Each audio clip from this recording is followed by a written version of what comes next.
Parce que le sucre, en fait, c'est quelque chose qui est omniprésent dans nos vies. Il y a du sucre partout, mais vraiment partout, ça je vous l'accorde. Bruit de la pluie avec orage, oh là là, ça me détend tellement, je dors, mais trop bien après.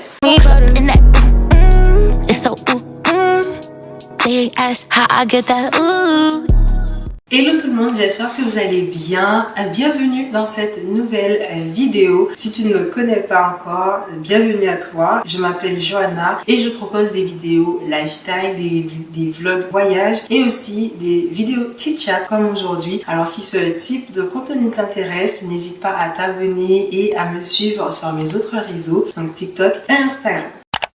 Je ne vais pas faire de très longue intro, on va directement rentrer dans le vif du sujet. Aujourd'hui, nous sommes là pour parler du Winter Hack. Si vous avez TikTok, vous avez forcément dû voir passer la tendance du Winter Hack, donc qui est un challenge. Et l'objectif de ce challenge est d'utiliser les 3 derniers mois de l'année, donc octobre, novembre et décembre, pour devenir la meilleure version de soi-même, pour atteindre ses objectifs. De mon côté, j'ai trouvé ça très intéressant parce que il y a quelques mois, j'ai commencé à mettre en place des petites choses pour améliorer mon quotidien, pour améliorer certains aspects de ma vie, et je me suis dit pourquoi pas regrouper ce que je faisais avant au Winter Hack, et je me suis dit que j'allais vous proposer de faire ce challenge avec moi. Mais attention, on ne va pas s'arrêter qu'au mois de décembre parce que l'hiver ne se termine pas au mois de décembre, donc l'idée serait de continuer après ce mois de décembre à mettre en place certaines choses pour améliorer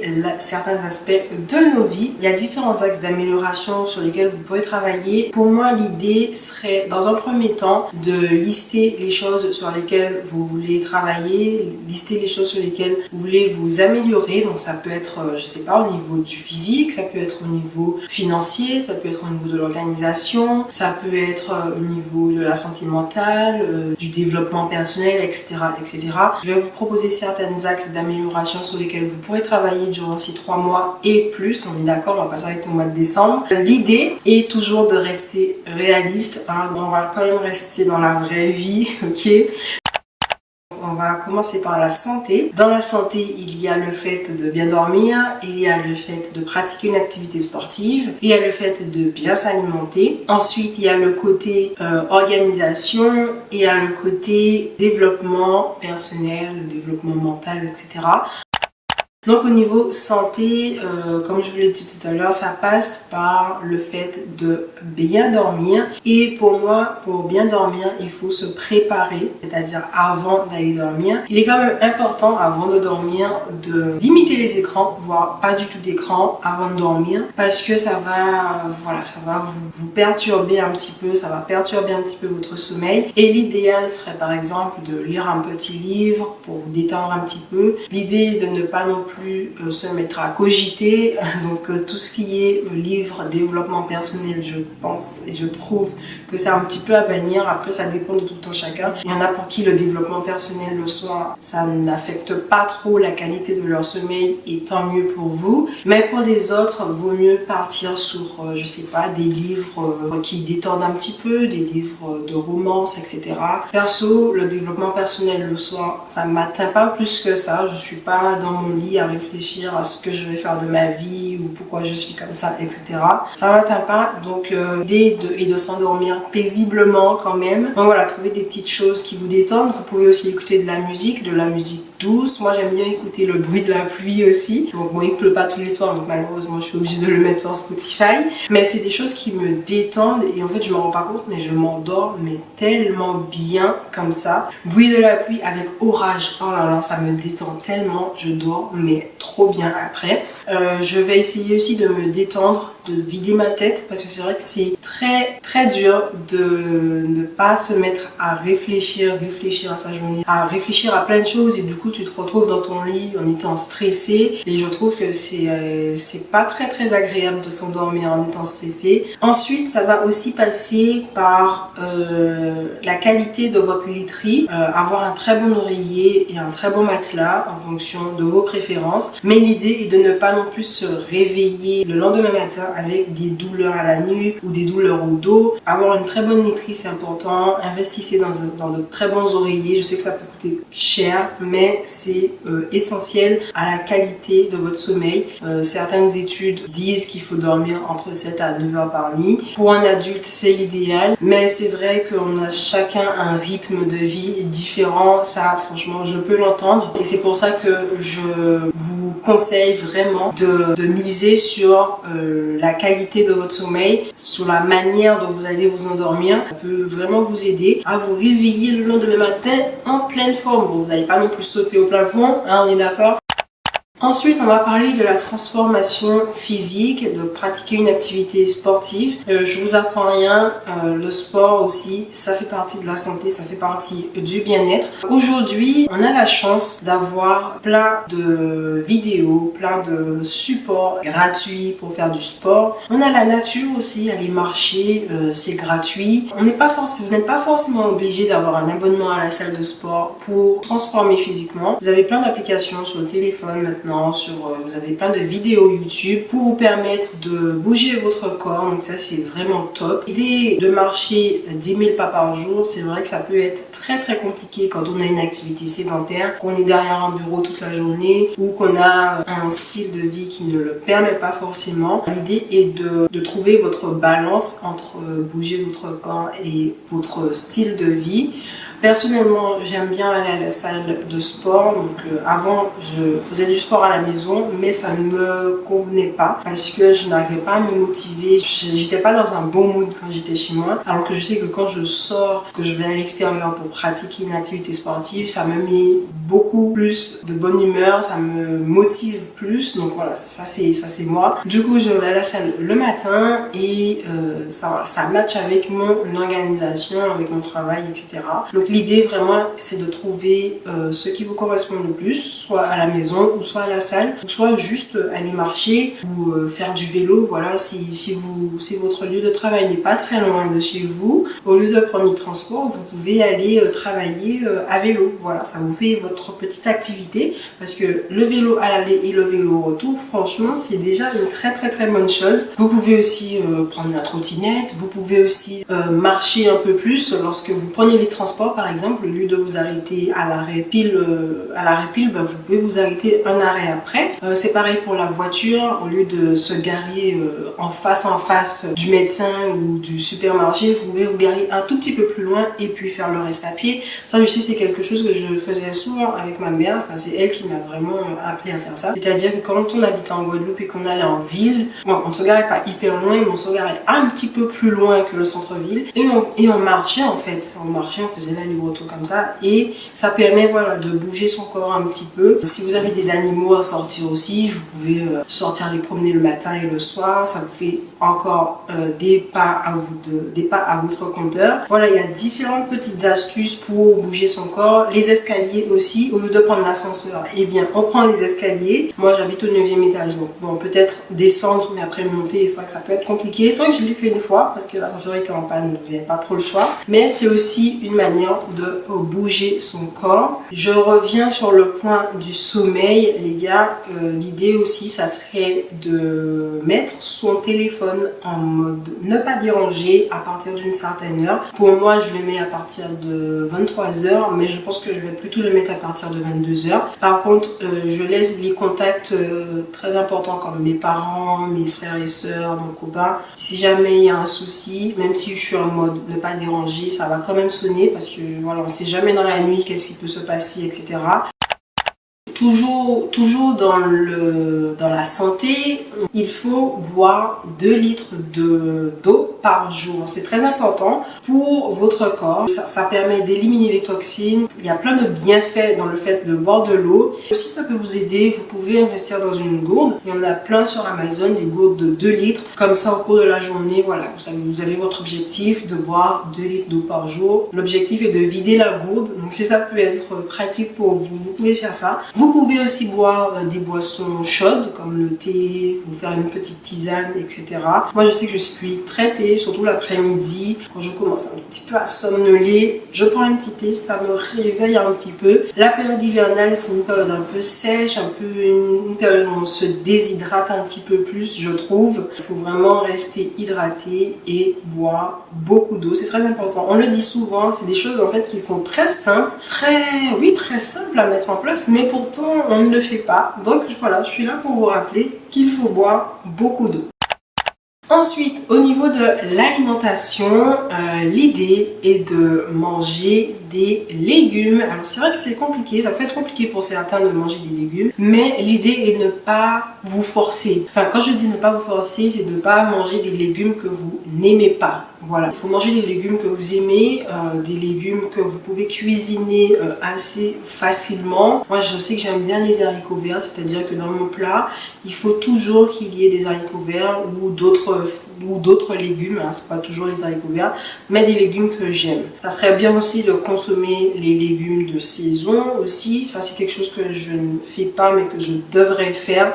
Ensuite, toujours dans l'alimentation, l'idée ça serait de réduire un petit peu le sucre. Alors c'est vrai que c'est très compliqué parce que le sucre en fait, c'est quelque chose qui est omniprésent dans nos vies. Il y a du sucre partout, mais vraiment partout, ça je vous l'accorde. Et c'est très compliqué, même moi j'ai du mal à réduire le sucre, je vais être honnête avec vous. C'est quelque chose qui est très compliqué. Mais par contre, si je peux vous donner une petite astuce pour réduire le sucre, ça serait par exemple, quand vous faites vos courses du mois, ça serait de ne pas acheter de gâteaux, genre les petits biscuits, les petits trucs sucrés comme ça, de ne pas acheter ça comme ça, vous n'avez pas ça chez vous. Et vous n'êtes pas tenté à manger ou à grignoter des petites choses sucrées. Ça serait aussi de ne pas acheter de boissons sucrées quand vous faites vos courses. Alors ça c'est vraiment quelque chose que j'ai intégré. Alors là ça fait plus d'1 an que je n'achète plus de boissons sucrées ni de biscuits chez moi. Les seuls gâteaux que j'ai, c'est des gâteaux que je fais à la maison, donc des gâteaux maison. Et franchement ça m'a vraiment aidé, ça a vraiment changé ma vie parce que je suis plus du tout tentée à grignoter des choses sucrées. Mais limiter la consommation, c'est vraiment idéal. Mais en semaine, je me suis vraiment fixé l'objectif de manger ce que je prépare à la maison, c'est-à-dire de ne pas de ne pas acheter à l'extérieur. Déjà, ça permet d'économiser, de soulager le porte-monnaie et aussi de manger ce que tu prépares, de manger du fait maison. Au niveau de l'organisation, si on veut atteindre ses objectifs, si on veut atteindre certaines choses et qu'on veut devenir la meilleure version de soi-même, je pense qu'il est nécessaire d'être organisé.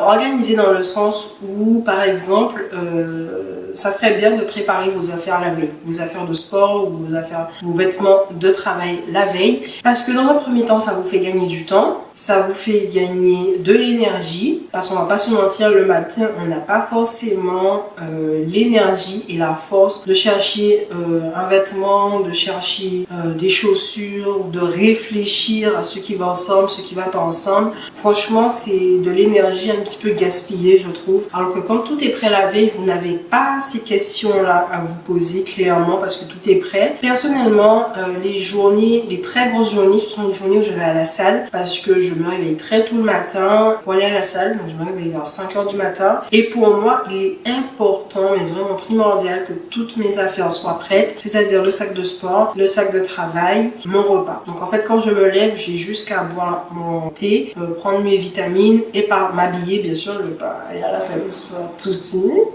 On va pas faire ça. Et de partir.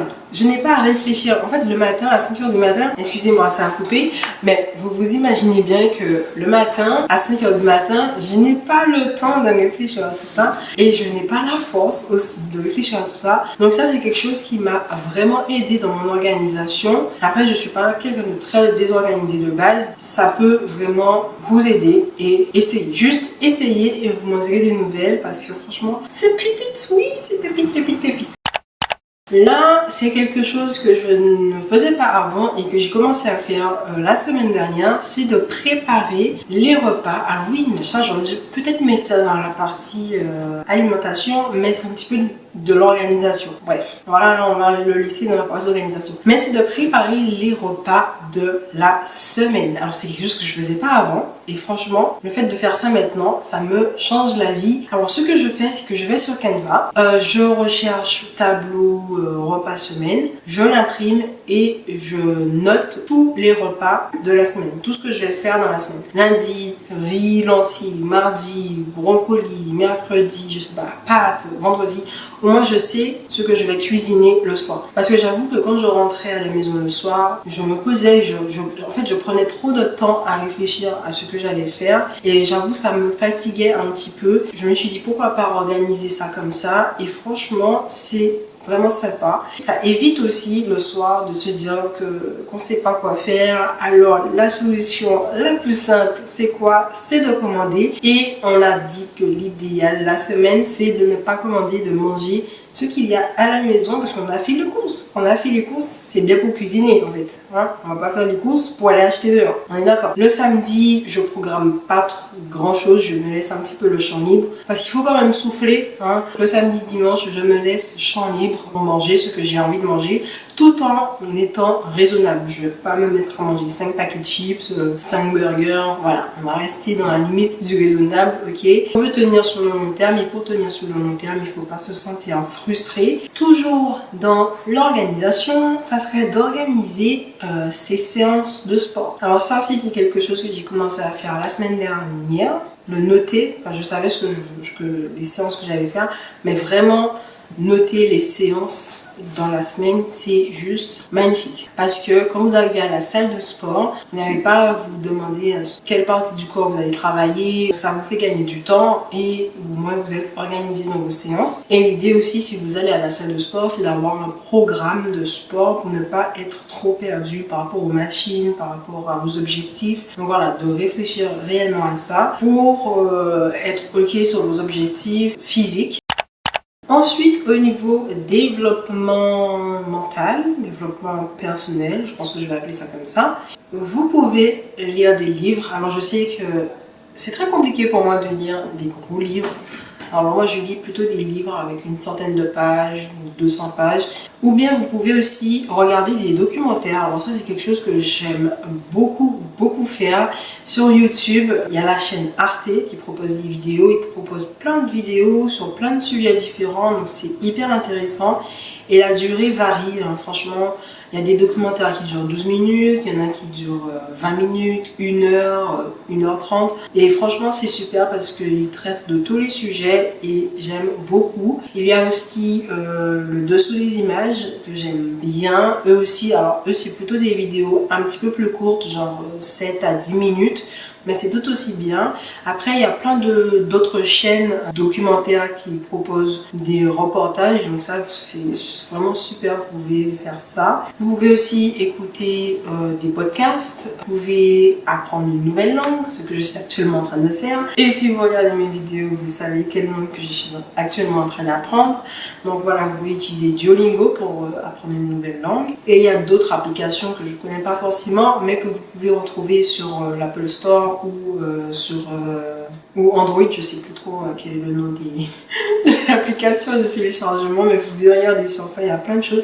Enfin, aujourd'hui, il y a plein de manières d'apprendre de nouvelles choses, de se cultiver. Et c'est très important aussi pour votre développement personnel d'apprendre de nouvelles choses. Je sais que j'aime bien aussi apprendre de nouveaux mots. Il y avait une application, mais je ne me rappelle plus du nom de l'application, mais je vous mettrai ça à l'écran, il n'y a pas de problème. Donc voilà, ce sont les petits axes sur lesquels vous pouvez travailler durant ces 3 mois pour atteindre une meilleure version de vous-même. L'idée est de ne pas se mettre de pression, bien évidemment, c'est pour ça qu'on va continuer après ces 3 mois. Si ça vous intéresse, je vous ferai des vidéos un peu plus détaillées sur mon programme, sur comment je fais telle ou telle chose.